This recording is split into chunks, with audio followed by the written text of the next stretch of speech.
ڕاگەیاندنی ئەنجامی هەڵبژاردنەکانی پەرلەمان و سەرۆکایەتی تورکیا ڕەجەب تەیب ئۆردۆگانی لە پێگەی خۆی داهێشتەوە و گۆڕانکاری ڕیشەیی لە سیستەمی سیاسی تورکیا داهێنایە ئاراوە و سیستەمی سەرۆکایەتی و دەسەڵاتەکانی سەرۆک کۆماری بەهێزتر کرد. هاوکات دەسەڵاتە کۆماریەکانی لە بەردەم ئۆپۆزیسیۆنێکی پەرلەمانی بەهێزدا هێشتەوە. چاودێرانی ڕەوشی تورکیا پێیان وایە بەو پێی یاکەپە هێزێکی چارەنووسازە و توانیوێتی بۆ ساڵانێکی درێژ متمانەی خەڵک بباتەوە، لە ئێستاشدا درێژە بە فەرمانڕەوایی خۆی دەدات. خەڵکی تورکیا لە ئێستادا بیر لە بنەمای ئابووری و ژیانی ئاسوودەیی و هێوری کۆمەڵایەتی دەکاتەوە.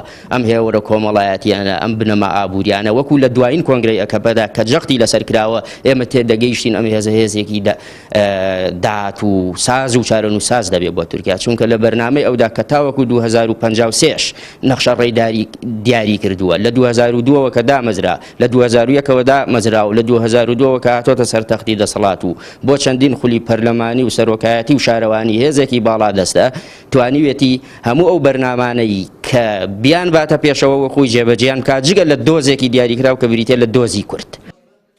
هەرچی پرسی کورد و ئەگەرەکانی قۆناغی دوای هەڵبژاردنیشە تا ئێستا ئاسۆیەکی ڕوونی نییە. هەروەها پێشبینیش بۆ ڕێکارەکانی مامەڵەکردن لەگەڵ دۆزی کورددا ئەوەیە کە بە هەمان ئەو میکانیزمانە مامەڵەی لەگەڵدا دەکرێت کە لە ساڵانی ڕابردوودا کراوە. بەو پێی گۆڕینێکی ڕیشەیی لە نەخشەی سیاسی تورکیادا ڕووی نەداوە.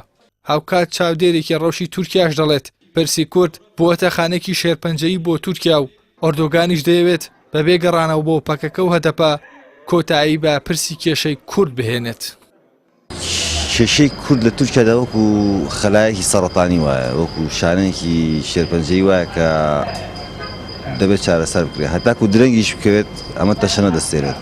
واز دەکەم کە ئەردۆغان تەنها ئەوەی دەویست کە سیستەمی سەرۆکایەتی سەر بگرێت لە تورکیادا خۆشی سەرۆکایەتیە و ڕاوتە بکات. دەیسادا ئەوانەی هێناوەتە دی بۆیە خۆی بە تەنیا هەوڵی چارەسەرکردنی کێشەی کورد دەدات بەبێ ئەوەی بگەڕێتەوە بۆ مخاتەبی لایەنێکی سیاسی کوردی لە تورکیا. هەدەپە وەک پارتێکی کوردی بەهێز توانی لە کۆی 600 کورسی پەرلەمانی تورکیا 67 کورسی بەدەست بێنێت و بربەسی لە سەدادا تێپەڕێنێت. لە ئێستاشدا بەکۆی کاندیدە کوردەکانی پارتەکانی دیکەشەوە نزیکەی 116 ئەندام پەرلەمانی کورد کورسی پەرلەمانی تورکیایان بەدەستهێناوە. با بڕوای چاودێرانیش ئەم جارە کورد دەتوانێت لە ڕێگەی پرۆژەی هەڵبەش و خەباتی پەرلەمانیەوە لە چارەسەری کێشەکانی نزیک بێتەوە و ئەوەش بە تاکە دەرفەتی بەدەستهێنانی مافەکانی کورد دەزانن لە چوارچێوەی کۆماری نوێی تورکیادا. ئیحسان سابر، کەناڵی ئاسمانی پەیام، سلێمانی.